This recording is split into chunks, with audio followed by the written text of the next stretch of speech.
ጤና ይስጥልኝ የተወደዳችሁ የኢትዮ ፎረም ቤተሰቦች እንደምን ቆያችሁ ለአሁን ያሰባሰብናችሁን መረጃዎች ከዚህ እንደሚከተለው ለእናንተ ማቅረብ ጀመርን ዋና ዋናዎቹን ላስተዋውቃችሁ ብልጽግና የድሮን ጥቃቱን አልፈጸምኩም ሲል ካድም ይበንዲ እንዳለ በኦሮሚያ ክልል በተፈጸመ ጥቃት 28 የጭነት ተሽከርካሪዎች ተቃጥሏል ሁለቱንም መረጃዎች ይዘናል መንግስት ዲፕሎማቶቹን ጠራም በተለያዩ ሀገራት ያሉ የኢትዮጵያ አምባሳደሮች ከመጪው ሳምንት ጀምሮ አዲስ አበባ እንዲገኙም ተጠርተዋል እንዴት ሰሙታላችሁ የህወሓት ማዕከላዊ ኮሚቴ በድርጅቱ ውስጥ ያጋጠመው ችግር ከአቅሜ በላይ ነው አለ ማዕከላዊ ኮሚቴው ጠቅላላ ጉባኤ እንዲካሄድም ወስኗል ይህ በእንዲህ እንዳለ ሞት እያንዣበበብን ነው ሲሉ አቶ ጌታቸው ረዳ ተናግሯል ነገሩ ከአቅማችን ውጭ ሆኗል በማለት ለፌደራል መንግስቱና ለዓለም አቀፍ ተቋማትም ጥያቄ አቀርበዋል በስፋት እንቃኘዋለን የአማራ ክልል ዩኒቨርሲቲዎች ትምህርት የሚጀምሩበት ቀነ ገደብ ተቀመጠም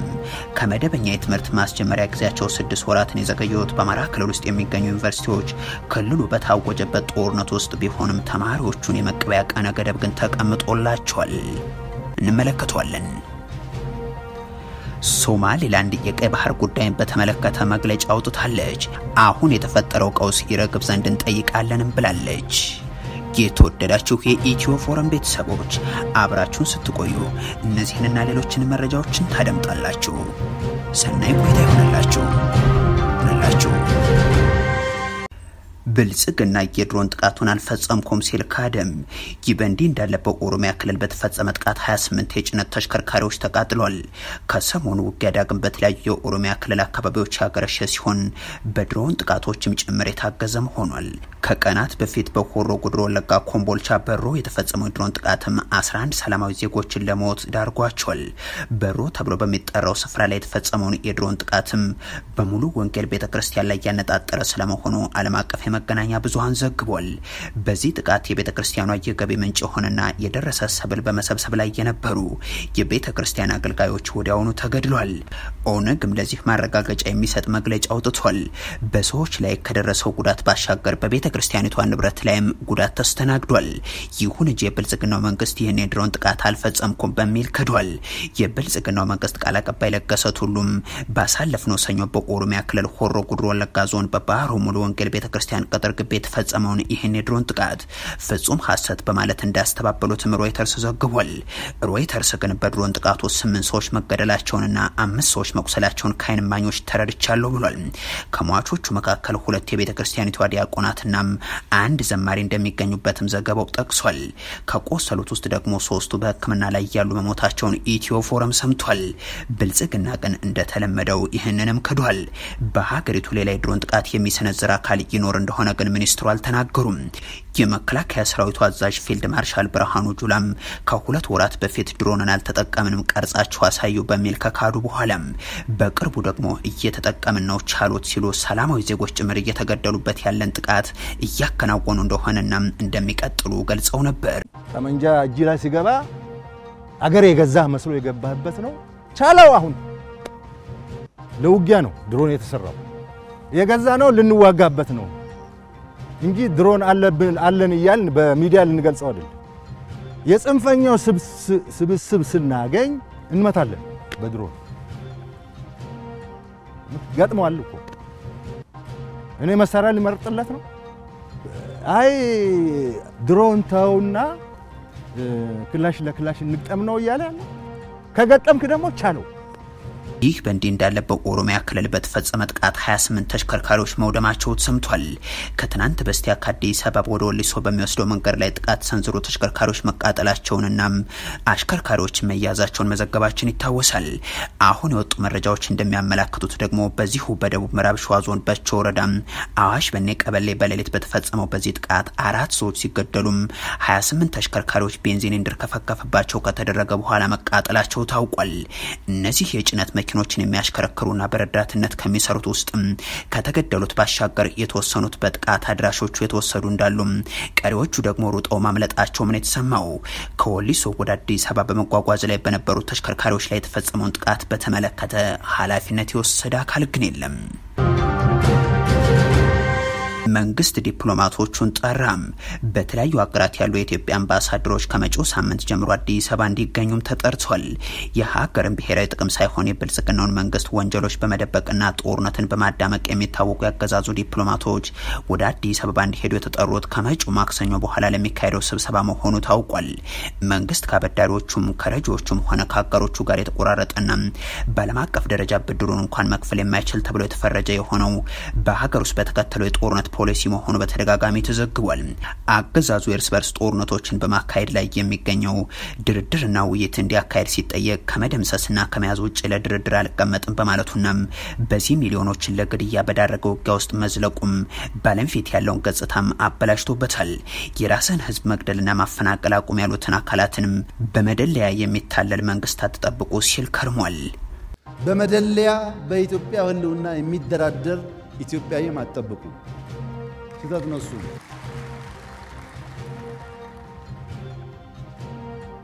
ሰላም ወዳድ መሆናችን ለሰላም ምንተጋ መሆናችንን ተገንዝባችሁ የኛን ነገር አውቃችሁ በትብብር መንፈስ እንስራ እንጂ ደህንነት አይደለም የደህንነት ቢመጣ ክብሩን አሳልፎ መስጠት የሚፈልግ ኢትዮጵያ የለም። እንግዲህ ይሄን ነገር ደግሞ እንዳትፈርዱብን የኛ ጥፋት አይደለም። አባቶቻችን በደም ውስጥ ያሳለፉብን አንችልም እንደሱ። እንዲህ ባሉ አቋሞቹ ምክንያት እንደ አጓ ያሉ የኮታና የታሪፍ ገደብ የሌለባቸው ገበያዎች የተከለከለ ሲሆን እንደ IMF እና ዓለም ባንክ ያሉ የፋይናንስ ተቋማት ጋርም ተጋግሯል።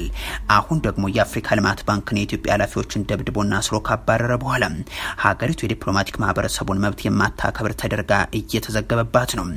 በአሁኑ ወቅት ስለ ኢትዮጵያ እየተዘገበ ያለው በአውዳሚ እርስ በርስ ጦርነት ውስጥ መሆኗን ሚሊዮን ዜጎች ለረሃብ የተጋለጡ ስለመሆናቸው ከ6 ሚሊዮን በላይ የውስጥ ተፈናቃይ በመያዝ ከአፍሪካ ከቀዳሚዎቹ ተርታ መሆኗን 28 ሚሊዮን ህዝብ የዕለት ደራሽ ምግብ የሚፈልግ መሆኑም የቡንድ ወለድና ብድር መክፈል የማይችለው መንግስቷ ግን በ10 ቢሊዮን ዶላር ቤተ መንግስትን እየገነባ መሆኑን ጎረቤት ሀገር ልትወር እየተዘጋጀች መሆኗና መሰል ርዕሰ ጉዳዮችን እያነሳ ዓለም እየተነጋገረባትም ነው።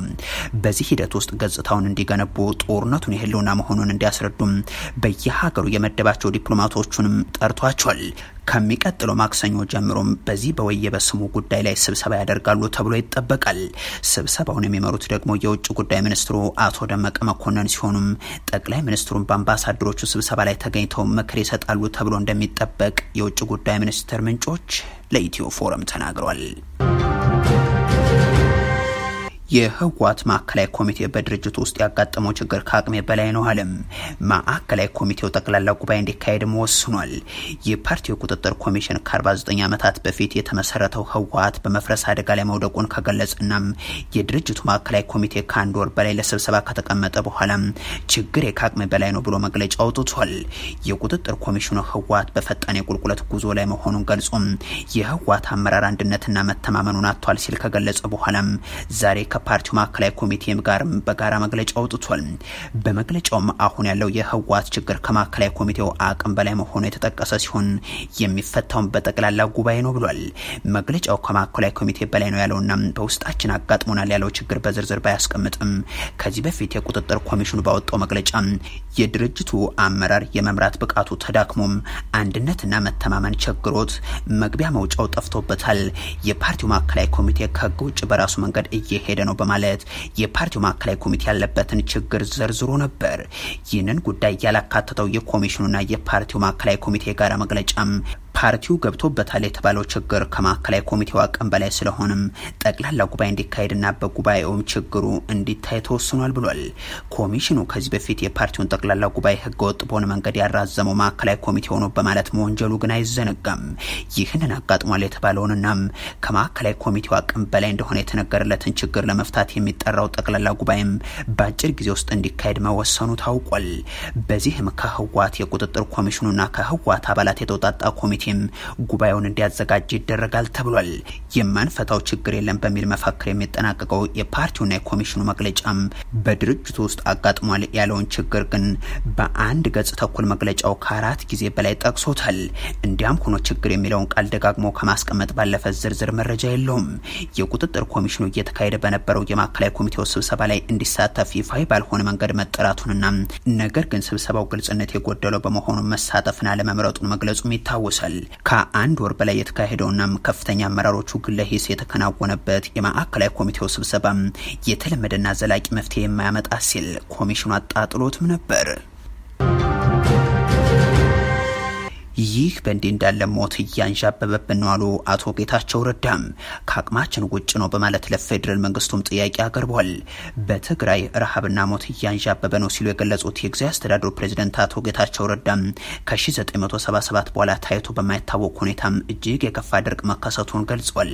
ፕሬዝዳንቱ አክለውም አሁን የተከሰተው ድርቅና በትግራይ የነበረው ደም አፋሳሽ ጦርነት ተደማምረው አደጋ ላይ ወድቀናል ብሏል። የትግራይ ኢኮኖሚ መቃወስ፣ የክልሉ መሰረተ ልማቶች በተለይ የጤና ተቋማት መውደማቸውና በሚሊዮን የሚቆጠሩ ሰዎች ከቤት ንብረታቸው መፈናቀላቸው የክልሉ ነዋሪዎች ለከፋ ችግር ማጋለጡንም አቶ ጌታቸው በመግለጫቸው አንስተዋል።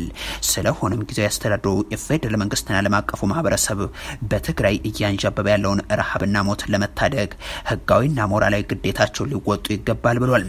ረሃብ ድምጽ አልባ ገዳይ መሳሪያ ነው የሚሉት አቶ ጌታቸው የፌደራል መንግስቱና ዓለም አቀፍ ተቋማት አሁን እያንዣበበ ያለውን ሰብአዊ ቀውስ ለመግታት የበኩላቸውን ይወጡ ሲሉ ጥሪ አቅርቧል።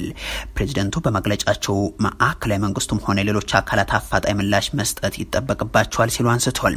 አስተዳደራቸው ይህንን ሰብአዊ ቀውስ ለመቀልበስ የሚቻለውን ያክል እያደረገ ነው የሚሉት ፕሬዝዳንቱ ነገር ግን ሁኔታው ከአስተዳደራችን አቅም ውጭ ሆኗል ሲሉ አሳውቋል። በትግራይ ክልል በአንድ ወር ውስጥ ብቻ ከ400 በላይ ሰዎች በረሃብ መሞታቸውን የክልሉ መንግስት መረጃ ያመለክታል። የፌደራል መንግስቱ ደግሞ አልሞታችሁም ብሏቸዋል። ተረጆች የሚቀርብ የምግብ እርዳታ ላይ መጠነ ሰፊ ዝርፊያ ተፈጽሟል መባሉን ተከትሎም የዓለም የምግብ ፕሮግራምና የአሜሪካ መንግስት የልማት ተራድኦ ድርጅት የእርዳታ ስራቸውን ለወራት አቋርጦ መቆየታቸው ይታወሳል። የተራድኦ ድርጅቶቹ የእርዳታ አቅርቦት ባቋረጡበት ወቅትም የእርዳታ ምግብ የተከማቸባቸው መጋዘኖች በክልል ውስጥ እያሉ ነዋሪዎቹ ግን በረሃብ መሞታቸውን የትግራይ ክልል ባለስልጣናት ይናገራሉ። በትግራይ ክልል 91 በመቶ ህዝብ በረሃብ አደጋ ውስጥ ነው። የአማራ ክልል ዩኒቨርሲቲዎች ትምህርት የሚጀምሩበት ቀነ ገደብ ተቀመጠ። ከመደበኛው የትምህርት ማስጀመሪያ ጊዜያቸው 6 ወራትን የዘገዩት በአማራ ክልል ውስጥ የሚገኙ ዩኒቨርሲቲዎች ክልሉ በታወጀበት ጦርነት ውስጥ ቢሆንም ለተማሪዎች ግን የመቀበያ ቀነ ገደብ ተቀምጦላቸዋል። በክልሉ ውስጥ በሚሊዮን የሚቆጠሩ የአንደኛና ሁለተኛ ደረጃ ተማሪዎች ከትምህርታቸው እንዲቆራረጡ ምክንያት የሆነው ጦርነት በቀጠለበት ሁኔታ ዩኒቨርሲቲዎች ግን ተማሪዎቻቸውን ጥሩ ተብሏል። ባለፉት ዓመታት በተካሄዱ ጦርነቶች ዩኒቨርሲቲዎች ለዝርፊያ ከመጋለጣቸውና የጦር ካምፕ ሆነው ከማገልገላቸው በተጨማሪ ተማሪዎቻቸውንም እንዳያስተምሩ መደረጋቸው ይታወቃል። በሰሜን ኢትዮጵያ የወልዲያ፣ የራያ፣ የአክሱም፣ የአዲግራትና የመቀለ ዩኒቨርሲቲዎች ከ6 ወራት እስከ 2 ዓመት የመማር ማስተማር አገልግሎታቸውን አቋርጠው ቆይቷል። ዩኒቨርሲቲዎች ለዝርፊያ የተጋለጡ ሲሆን እንደ አዲግራትና አክሱም ያሉ ዩኒቨርሲቲዎች ደግሞ በሻዕቢያ ሰራዊት ፍራሽና ወንበራቸው ሳይቀር ተወስዷል። ተረኛው የጦርነት አውድማ የሆነው የአማራ ክልልን በገባበት የሰላም እጦት ችግር ምክንያት በክልሉ ውስጥ ያሉ ዩኒቨርሲቲዎች ተማሪዎቻቸውን እንዳይቀበሉ ተደርገው ቆይቷል። ጦርነቱም አሁንም የቀጠለ ቢሆንም የብልጽግናው መንግስት ግን በክልሉ ውስጥ ያሉ ዩኒቨርሲቲዎች ተማሪዎቻቸውን እንዲቀበሉ ማዘዙም ተሰምቷል። ዩኒቨርሲቲዎቹ ነባርና አዳዲስ ተማሪዎቻቸውን እንዲቀበሉ የተወሰነው የትምህርት ሚኒስትሩ ብርሃኑ ነጋም የአማራ ክልል ርዕሰ መስተዳድር አረጋ ከበደም የ10 ዩኒቨርሲቲዎች ፕሬዝዳንቶችና የኮማንድ ፖስቱ አዛዥ ጀነራሎች የክልሉ የጸጥታ አካላት ባሳለፍነው ሐሙስ ከተወያዩ በኋላ ነው ተብሏል። በክልሉ ያለው የሰላም እጦት አሁንም የቀጠለ ሲሆን የአንዳንድ ዩኒቨርሲቲዎች ባልደረቦችም ሲገደሉና ሲታሰሩ መሰንበታቸው ይታወሳል። ከወራት በፊት አንድ መምህሩ በጥይት ተደብድበው የተገደሉበት የደብረ ማርቆስ ዩኒቨርሲቲ በቅርቡ ደግሞ ዩኒቨርሲቲው ለወታደራዊ ካምፕነት መዋል የለበትም ያሉ አንድ ዲን መታሰራቸው ተዘግቧል። ተዘግቦ ነበር። ዩኒቨርሲቲዎች ከአካባቢዎቻቸው የሚገኙ ገበያዎች ይገዙ የነበሩ ግብዓቶችን ለመግዛትና የተማሪዎችን ቀለብ ለመሸመት የሰላም እጦቱ አይፈቅድልንም የሚል ጥያቄ ሲያቀርቡ የነበረ ሲሆን ተመራቂ ተማሪዎች ደግሞ ወደ ሌሎች ክልሎች ዩኒቨርሲቲዎች አዘዋውሩን የሚል አማራጭ ሲያነሱ እንደነበር ማይዘነጋም። ይሁን እንጂ እነዚህ ችግሮችን ለመፍታት የተቀመጠው መፍትሄ በአሁኑ ውሳኔ ላይ አልተጠቀሰም። በዚህ መሰረት ከፊታችን ጥር 1 ቀን 2016 ዓ.ም ጀምሮ ባለው 2 ሳምንታት ጊዜ ውስጥ ዩኒቨርሲቲዎች ተማሪዎችን ጠርተው የመማር ማስተማር ስራቸውን እንዲጀምሩና ተማሪዎቻቸውን እንዲቀበሉም ታዘዋል። ይሁን እንጂ ወደ ክልሉ ለመሄድም ሆነ ከክልሉ ለመውጣት የጸጥታ ችግሩ የከፋ በሆነበት ሁኔታም የትራንስፖርት ሁኔታው መንግስት ሊያደርገው የሚችለው ጥንቃቄ ምን እንደሆነ የታወቀ ነገር የለም። ሶማሊላንድ የቀይ ባህር ጉዳይን በተመለከተ መግለጫ አውጥታለች። አሁን እየተፈጠረ ያለው ቀውስ ይረግብ ዘንድም ጠይቃለች። የቀይ ባህር አጀንዳ አሁን ከአፍሪካ ቀንድ መነጋገሪያነት ወደ ዓለም አቀፍ ጉዳይነት ተሸጋግሯል። ጠቅላይ ሚኒስትር አብይ አህመድ ቀይ ባህር የህልውናችን ጉዳይ ነው ካሉ በኋላም የቀጠናው ሀገራት ሉዓላዊነታችን ላይ አንደራደር መግለጫዎችን አከታትለው ሲሰጡ ሰንብተዋል። የተባበሩት አረብ ኤሚሬቶችና ኢትዮጵያ በበርበራ የወደብ ልማት የተሳተፉባት ሶማሊላንድ ደግሞ በቀይ ባህር ላይ የተፈጠረው ውጥረት እንዲረግብ እንጠይቃለን ብላለች። በቀይ ባህሩ ላይ በሚሻገሩ መርከቦች ላይ ከቅርብ ጊዜ ወዲህ በኢራን የሚደገፉት የሁቲ ታጣቂዎች ተደጋጋሚ ጥቃቶችን እየፈጸሙ መሆኑን ተከትሎ አንዳንድ ኩባንያዎች ጉዟቸውን ሲያቋርጡ አንዳንዶቹ ደግሞ መስመር መቀየራቸው የሚታወቅ ነው። ሶማሌላንድም አሁን በባህሩ ላይ የተፈጠረውን ቀውስ በዲፕሎማሲያዊና ሰላማዊ በሆነ መንገድ ምላሽ እንዲያገኝ እንሻለን ብላለች። በቅርቡ የብልጽግናው መንግስት የበርበራ ወደብን ለመጠቀም ከሶማሌላንድ መንግስት ጋር ድርድር እያደረኩ ነው ብሎ ነበር። የትራንስፖርት ሚኒስትሩ አለሙ ስሜ ለሶማሌላንድ መንግስት እውቅና በሰጡበት ንግግራቸው አስተማማኝ ወደብ አገልግሎት ለማልማት እያደረግ ነው ያለው ድርድር እየተሳካ ነው ሲሉ መናገራቸው አይዘነጋም። አሁን እንዲህ የሚነገርለት ቢሆንም ጠቅላይ ሚኒስትር አብይ አህመድ አብዱላሂ ፎርማጆ የሶማሊያ ፕሬዝዳንት በነበሩበት ወቅት ግን ከሶማሌላንድ አስተዳደር ጋር የነበራቸው ግንኙነት ለመቆም የተጠጋ ነበር። ይህ ደግሞ ሶማሌላንድ የራሱን አስተዳደር አድርጎ ለሚቆጥረው የሞቃዲሾ መንግስት ፍላጎት ሲባል እንደሆነ በወቅቱ ሲገለጽ ከርሟል። ይህ በእንዲህ እንዳለ የአሜሪካ አጋሮች በቀይ ባህር ግብረ ኃይል ላይ ለመሳተፍ ፍላጎት አለማሳየታቸው ተሰማም። የአሜሪካው ፕሬዝዳንት ጆ ባይደን አዲስ ግብረ ኃይል በማቋቋም በቀይ ባህር በሚንቀሳቀሱ መርከቦች ላይ ጥቃት በሚያደርሱት የሁቲ ታጣቂዎች ላይ እርምጃ ይወሰዳል የሚል ተስፋ ነበራቸው። ነገር ግን በርካታ ሀገራት ያሉት ግብረ ኃይል መቋቋሙ ከተነገረ ከሳምንት በኋላ የአሜሪካ አጋሮች ለመሳተፍ ፈቃደኛ እየሆኑ አይደለም። ኦፐሬሽን ፕሮስፐሪቲ ጋርዲያን በተሰኘው ግብረ ኃይል ውስጥ ተካተው የነበሩት የአሜሪካ የአውሮፓ አጋሮች ጣሊያንና ስፔን ራሳቸውን ማራቃቸውን በመግለጫ አሳውቋል። ፔንታገን ግብረ ኃይሉ የቢሊዮን ዶላር ዋጋ ያለውን ንግድ ደህንነት ለመጠበቅ የተቋቋመ መሆኑን ገልጾም ነበር። የተወደዳችሁ የኢትዮ ፎረም ቤተሰቦች ለአሁኑ ያሰባሰብናቸው መረጃዎች እነዚህ ናቸው። መልካም ጊዜ።